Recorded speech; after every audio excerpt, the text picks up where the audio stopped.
Saudi আরব থেকে ৪৫ দিনের ছুটিতে বাংলাদেশে গেছিলাম। বাংলাদেশে যাওয়ার ১৫ দিন পরের থেকে ওই বাড়ির মানুষ, আশেপাশের মানুষ দিকে আশা করে যে আর ছুটি কয়দিন আছে, আর ছুটি কয়দিন আছে। আর যেদিন গেছি সেদিন যাওয়ার পরে ওই সবাই জিজ্ঞাসা করতেছে ছুটি আইছো নাকি একবারে আইছো। তো কয়েকজনের পরীক্ষা করার জন্য বলছি একবারে আই ফুটছি। একবারে আই ফুটছি যখন বললাম, কয়েকজনে বলতেছে কি করবা, দেশে তো কিচ্ছু নাই, দেশে তো অভাব, এই না সেই নাই, মানে অনেক বিপদ আপদের কথা বলতেছে। বাড়ি থেকে তো কইতেছে মানে অনেক কিছু, কি করবি, বড় বইয়া বইয়া কি খাওয়ান চলবো, দেশে কি কোনো কাম আছে, একবারে আইসত করে পরীক্ষা করার জন্য বলছিলাম।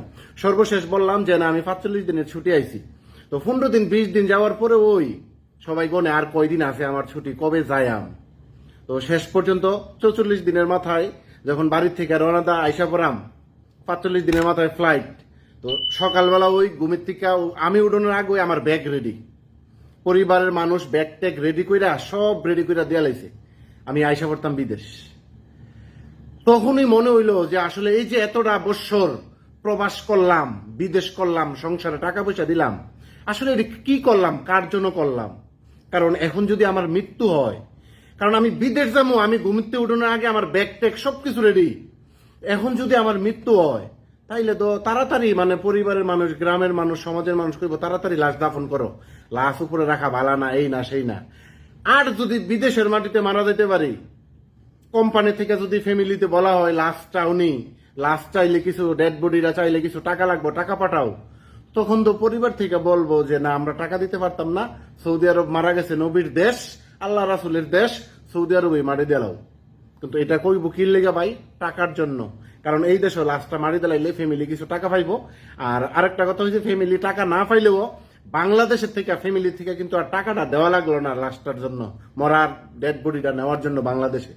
তো আমাদের দেশের প্রবাসী ভাই যারা আছেন, আসলে আমার মতো প্রবাসী যারা আছেন, আমরা প্রবাসী টাকা ইনকাম করতে পারি ঠিকই, কিন্তু নিজের বইলা দাবি করতে পারি না। কারণ কি জানেন, মাস শেষে যখন ইনকাম যেটা বেতনটা পাই, বউরে দেওয়া লাগে, বাচ্চারে দেওয়া লাগে, মা বাপের দেওয়া লাগে, আত্মীয় স্বজনরে দেওয়া লাগে, এলাকাবাসীরা দেওয়া লাগে, বিভিন্ন জায়গায় টাকাটা কিন্তু ভাগ কইরা কইরা দেওয়া লাগে। নিজেদের পকেটে হয়তো কিছু থাকে না। অনেক প্রবাসী ভাই আছেন আমার মতো কপাল পুরা, অনেক প্রবাসী ভাই আছেন পরিবারে দেওয়ার পরেও, আত্মীয় স্বজনকে দেওয়ার পরেও, ভাই বোনদেরকে দেওয়ার পরেও তাদের মন ভরতে পারেন নাই। আসলে ভাই একজন প্রবাসী যত টাকাই তার পরিবার, আত্মীয় স্বজনকে দেওয়ার পরেও মন ভরতে পারে না। কারণ আপনি 2 বছর, 3 বছর, 5 বছর কইরা সেটা যখন বিদেশ কইরা যখন আপনি দেশে যাইবেন, দেশে যাওয়ার সময় আপনি 2-3টা লাকিজ নেওয়ার পরেও কিন্তু আপনি মানুষকে মন ভরতে পারবেন না। প্রবাসী যে টাকাটা ইনকাম করে, এই প্রবাসী টাকাটা ভাই প্রবাসীদের না, এই টাকাটা মনে হয় অন্য কারো। তারপরও দেখবেন প্রবাসে যারা থাকে, যারা কোম্পানিতে কাজ করে, মাসের 1 তারিখ 2 তারিখ বেতন পায়, 25 তারিখের পরে পরিবার থেকে, বউ হইতে পারে, পরিবারের অন্য কোনো সদস্য হতে পারে, আপনাকে ফোন দেবে। ফোন দিয়া জিজ্ঞাসা করবে, হ্যাঁ কেমন আছো, হ্যালো কেমন আছো, কি অবস্থা, শরীরটা ভালো নেই, এই কথা বলবো 25 তারিখ। আবার 26 তারিখ গ্যাপ দিয়ে 27 তারিখ ফোন দিব। আর ইচ্ছা করে ফোন দিব দেশের থেকে, ফোন দিয়ে জিজ্ঞাসা করবো, হ্যাঁ কি অবস্থা, শরীরটা ভালো নেই, খাবার টাবার খাইছো নি, কি পরিস্থিতি, ডিউটিতে না কাজে, এটা খবর নিয়ে একটু ভালো মন্দ নিয়ে রেখে দিব। আবার 29 তারিখ বা 30 তারিখ আবার ফোন দিব। ফোন দিয়ে সেরা বলবে যে হ্যাঁ কি অবস্থা, কি করতেছো, এই কি পরিস্থিতি, বাড়িতে তো এই অবস্থা, হয়তো এমনি এমনি ঝামেলা, ওষুধ লাগবো, ডাক্তারের কাছে যাইতে হইব, বাচ্চার সমস্যা, এই সেই, মানে টাকার কথা আপনারে বলবে না, এই সমস্যাগুলো দেখাইবো। তখন আপনি বাধ্য হইয়া বলতে হবে যে ঠিক আছে, আর 2 দিন পরে তো বেতন পাবো, বেতন পাওয়ার পরে আমি টাকা পাঠাই দেবো। 1 তারিখ বা 2 তারিখ আপনি বেতন পাইছেন, বেতনটা পাইয়া সাইরা আর দেরি করেন না একটা সেকেন্ডও, সরাসরি ব্যাংকে গেছেন, ব্যাংকে গিয়ে টাকা পাঠাইয়া বাসায় আইছেন, আইসা ইমুতে বা হোয়াটসঅ্যাপে মেসেজ দিয়ে বলছেন যে হ্যাঁ আমি টাকা পাঠাইছি। এরপরে থেকে 20 তারিখ পর্যন্ত, 2 তারিখ থেকে 20 তারিখ পর্যন্ত ফোন দিলে অনেকের মোবাইল ওয়েটিং পাওয়া যায়, 2বার 3বার 4বার কল দিলেও তখন আর ফোন রিসিভ করে না অনেক সময়, অনেকে, সবার ক্ষেত্রে যদিও না। আর 20 তারিখের পরে হইলে আপনারা ডাইরেক্ট ফোন দিব। আর 20 তারিখ পর্যন্ত আপনি ফোন দিলে দেখবেন যে মোবাইলটা লেখা উঠতেছে ইউর কল ইজ ওয়েটিং। বা যদি আপনি ইন্টারনেটে ডলারে ফোন দেন তাহলে বলবে যে আপনার মোবাইলটি এই নাম্বার এই মুহূর্তে ব্যস্ত আছে। তো এইটাই ভাই একজন বাস্তব প্রবাসীর গল্প, প্রবাসীর জীবনটা মানে কতটুকু কষ্টের, প্রবাসী ছাড়া কেউ বুঝেন না, কেউ বুঝে না প্রবাসীদের মনের কষ্টটা, মনের যন্ত্রণাটা বোঝার মতো কেউ নাই।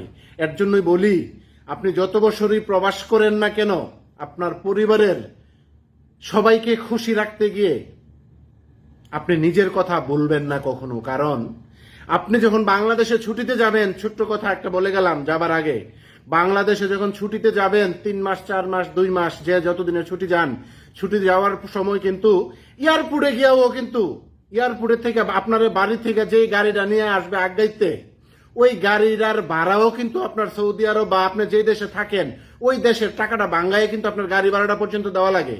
বাড়ির মানুষ কেন দিতে পারে না? আপনি তো 3 বছর 5 বছর দিচ্ছেন, বাড়ির মানুষ কি গাড়ি ভাড়াটা দিতে পারে না? আপনি যে দেশের থেকে আইছেন ওই দেশের টাকাটা বাঙ্গাইয়া গাড়ি ভাড়াটা পর্যন্ত দেওয়া লাগে। বাড়িতে যাওয়ার পরে 2 মাস 3 মাস হয়তো 1 মাস চলার পর আপনার কাছে টাকা নাই, আপনি আপনার পরিবারে বললেন যে আমাকে কিছু টাকা দেন, তখন বুঝবেন পরিবারের আসল রূপ। তখন আপনাকে বলবে, হ্যাঁ তোমার টাকা কি খাইছি, তোমার টাকা এই করছি সেই করছি, তোমার টাকা কি ঘরে রাখিয়া দিছি বস্তা বান্ধা, এই কইরা সেই কইরা তোমার টেহা দিতাম, তো এই এরকম হইলে আইসো করে দেশ। বিভিন্ন ধরনের ভাই কথাবার্তা শোনার লাগে। এটা কিন্তু একজন প্রবাসীর বাস্তব কথা বলছি।